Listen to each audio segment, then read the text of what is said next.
Hello everyone, my name is Zenitsu and I'm back with another Digimon video. So today I'm going to be talking about pre-releases. Again. So pre-releases are that magical time in the year where we get a new set coming out and we get to experience some of the new cards in said new set a little bit early. The way Digimon likes to do this is in the form of a sealed experience. So what a sealed experience is it allows players to buy packs from the new set, open up cards from said pack, and build a deck out of it and be able to play with those cards.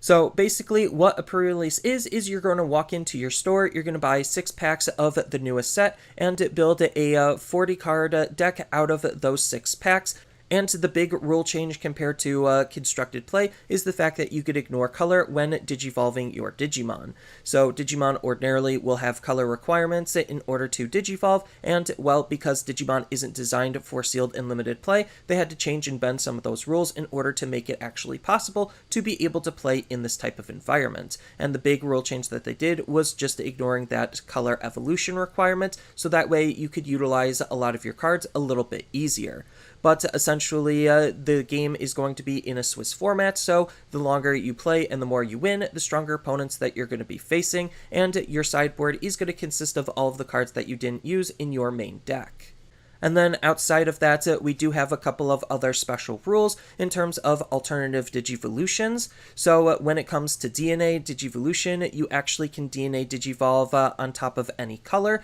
So it just opens up a DNA to colorless evolution. And on top of that, the other big rule change that we got was the fact that in sealed format, if you don't have any eggs in your breeding area to use, then you actually could use a rookie and shove it into your breeding area instead. You won't get the card draw, but you still get a body in your raising area to then digivolve safely. So those are the big changes to how sealed format is going to be played compared to constructed play. Then there are a couple of rules that you still have to follow, so if a card is still asking for a particular color in its effect, then you still have to abide by that card's color requirement, and on top of that, if a card does have an alternative name-based evolution to help reduce its cost, then you still have to abide by that if you can. And if you want to read these rules a little bit more in depth for yourself, I'll have a link to them in the description below.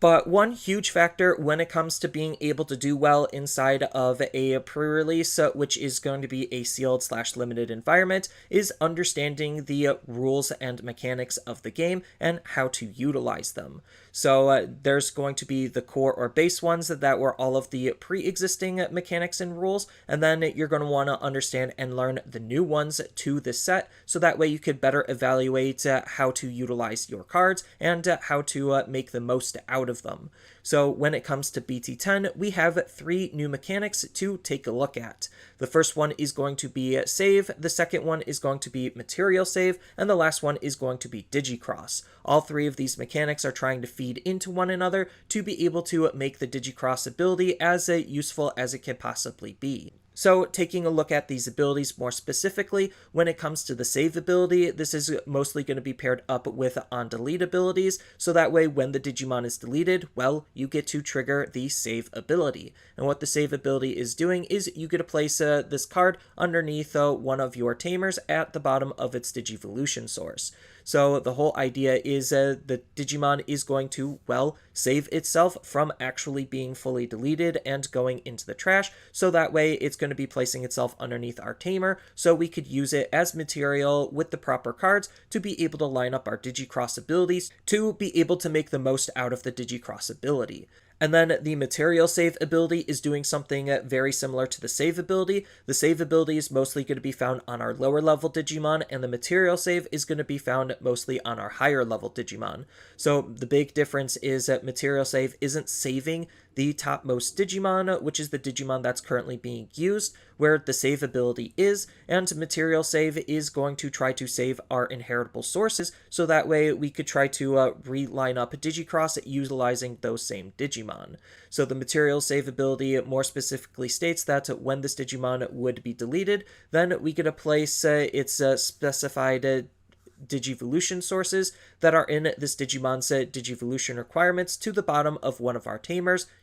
saving our materials so that way we could reuse them again for our Digicrosses. And then the last mechanic is what the other two are kind of centered around and trying to line up, which is going to be the Digicross ability. So Digicross, to put it in layman's terms, is just an alternative way to be able to play your cards for its play cost with a reduced amount based on the Digicross ability. So it's going to be coming in two forms. It's going to be coming in name-based form and trait-based form. So when it's name-based, it's going to be asking for more specific Digimon to be able to line up the Digicrosses, and when it's going to be trait-based, it's not necessarily asking for a specific Digimon, it's just asking for Digimon with specific traits. But either way, whichever one is going to be used, again, depends on the card, and the amount is going to depend on how many cards it's asking for, what cards it's asking, and what the Digicross is going to be reducing the overall play cost by. So when you would play this card, we get to place one of each of the listed cards in its Digicross requirements from our hand or battle area to the bottom of its Digivolution requirements, and then we get to reduce the cost of that card by X for each card placed. So it's just, again, trying to make it being able to hard play our cards and play them from our hand a little bit more efficient and easier to use when it's all lined up. So once you have an idea on the rules and all of the new mechanics that are going to be introduced inside of the set, it's usually a good idea to want to actually take a look at the full set, so that way you could kind of understand the overall card pool that you're going to be working with, so you could get a better idea on how those specific cards want to be interacting, so you could try to line up and use them to their utmost potential. And usually it's a good idea to also then limit the cards that you're going to be looking at to the rares and below, because that's the card pool that you're going to be looking at more specifically, and you can't necessarily rely on always wanting to try to find secrets and supers, even though they do have some pretty impactful usage and meaning to the game. It's not necessarily something you're always going to be pulling on in every single one of your packs, where you are going to be pulling on rares and below in every single one of your packs. And when it comes to card and stat evaluation, I have an acronym that came from Magic the Gathering called BREAD. So B stands for bombs. These are your big high impact cards that are going to try closing out the game. R stands for removal, so these are the cards that are going to try to interact with the opponent's field and delete and deal with some of their more problematic cards. E stands for evasion, so these are your more defensive cards outside of removal, so these are the cards that can try to help mitigate some of the opponent's aggression. A stands for aggro, so these are your general run-of-the-mill cards that you want to be trying to aggress with.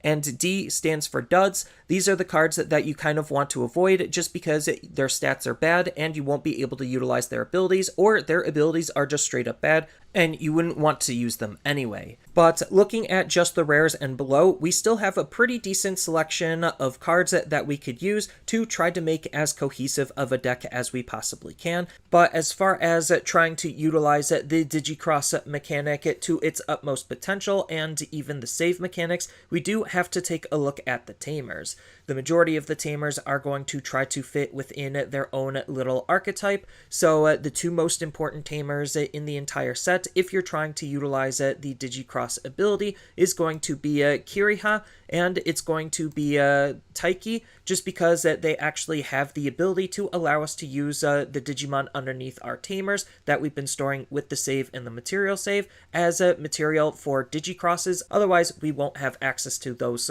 materials that we've been saving for our Digicrosses. So if you definitely see a decent amount of Kirihas and Taikis, then those are really good cards for you to try to line your deck up to utilize the Digicrosses. If you are trying to run purple a little bit and you see a slightly larger purple pool, then U is going to be the Digicross Tamer that we're going to be using for the Bhagra army cards more specifically. So he's just another good card to line up your Digicrosses for all of those purple cards. And then on top of that, we do have just some general usability in terms of all of the different generals and archetypes that are going to be represented in the set, and the majority of the set is actually taken up by these archetypes, which makes this a pretty decent sealed and limited experience just because it's a little bit easier to build to the deck, with the decks already being mostly self-contained. So you do have Akari and Zenjiro to be able to help with all of your Cross Hearts cards, which again, there's a lot of different Cross Hearts cards that are spanning through multiple different colors, and even though these two Tamers are asking more specifically for some specific Digimon,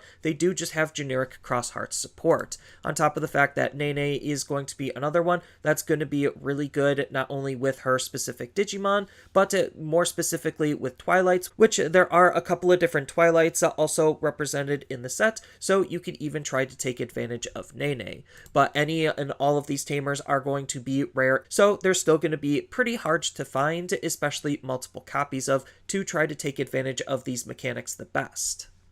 So taking a quick look at each of the different armies that are going to be represented in the set, that's going to be making a good majority of the set. Starting off with blue flares, obviously you're going to want to see Kiriha, just because we do have cards that are going to be interacting with Kiriha, namely going to be our Greymon, Male Bergermon, and Blazing Memory Boost. Then Greymon and Male Bergermon more specifically want to be used as Digicross material for our Metal Greymon, but unfortunately Metal Greymon is a super rare in the set, so you're not really going to be seeing him very often, and if you are, you're only going to be seeing one of him, making it so that Blue Flares is a little bit harder to line up with this type of support and synergy. But we do at least still have some semblance to be able to play Blue Flares on the lower rarity, just because we could use Decker Greymon as a really fantastic card, as just not only a really good generic card, but as a good card to make our Blue Flare cards usable.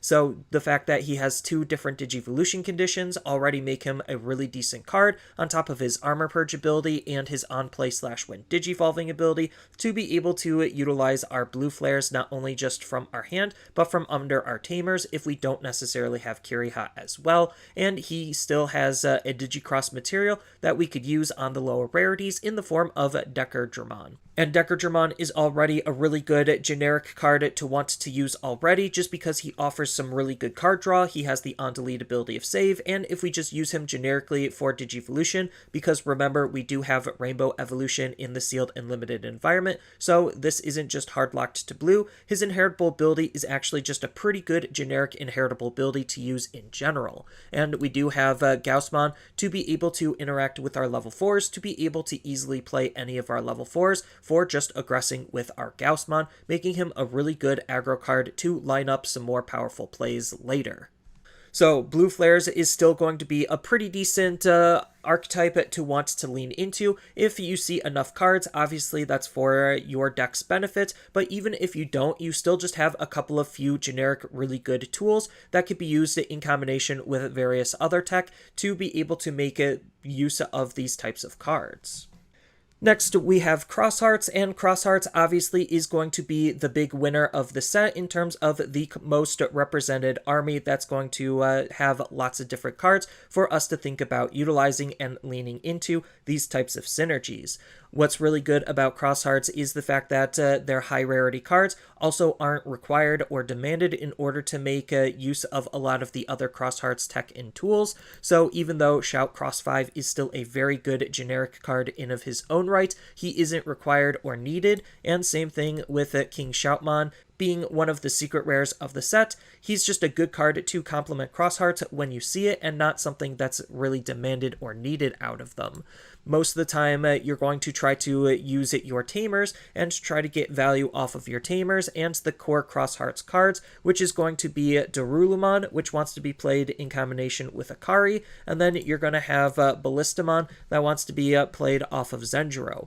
But the cool thing about Cross Hearts as well is the fact that because they already span a whole bunch of different colors, it already makes you want to think about utilizing various different options in various different colors as well, just because we have a lot of different colors being represented. Then we do have some good crossover support between Cross Hearts and Twilights, so you could even think about dipping into some of the Twilight synergies to try to take advantage of that as well. You have Taiki as the Tamer to try to not only act as a good consistency tool, but be able to use the Digimon that are being saved underneath your Tamers as a Digicross material, so that way you could line up your Digicrosses more effectively. Then a lot of the good cards are, again, on lower rarities, so you do have some very high impact cards that you could still dip and lean into, namely our Beelzemon and the B line, on top of the fact that Shout Cross 4B is one of the most powerful cards, and if you're able to line up all of the synergies, then he's easily one of the best cards to think about leaning into. And then when it comes to the least represented army in the set, we have Twilights, and Twilights is in this awkward zone where it's just either supporting a lot of Crossheart stuff as well, or it's trying to do its own thing and support the Dark Knight stuff. Even though Dark Knightmon X Antibody isn't a Twilight card, the fact that he does interact with Nene still makes him relatively appealing, but unfortunately he is a super rare in the set, and he's one of the most important and impactful super rares just because he has some built-in Tamer removal, which is going to be something that's kind of important when it comes to the sealed and limited, just because being able to remove the opponent's Tamers means that you're taking away the ability for them to want to lean into Digicross, which is just super disruptive towards their possible game plan. But Nene as a whole isn't probably worth trying to build around, just because the support and synergies aren't necessarily there, and she's just a good card to include with the few Twilight cards that you're going to be using with your Crossheart stuff as well,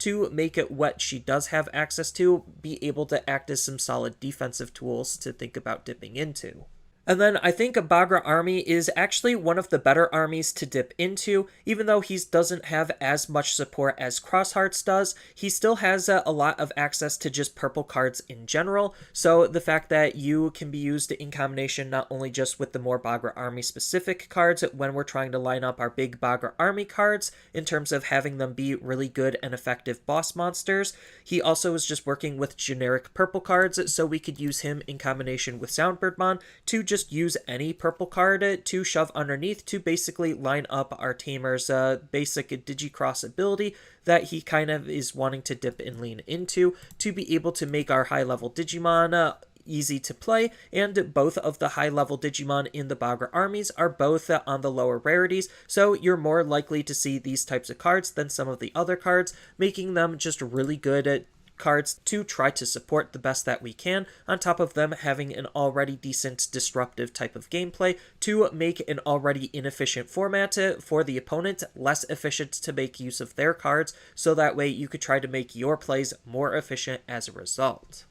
But obviously, there's more to the set going on than just the different armies in play, and there's still just a whole bunch of really good generic cards that we could think about utilizing. So we do have a couple of different blockers and instances of being able to block inside of the set, not only just army-based, but not army-based as well, and on the lower rarities, which makes it so that low-level aggro isn't necessarily going to be the primary and dominant strategy. So Hanningermon, not only just because he's in two colors, making the use of options easier, but he's just another good generic defensive tool. And for a smaller blocker, just to be able to chump block it, we do have Pulsemon as a really good card when set up to be able to just act as a really good blocker, staving off some damage as well.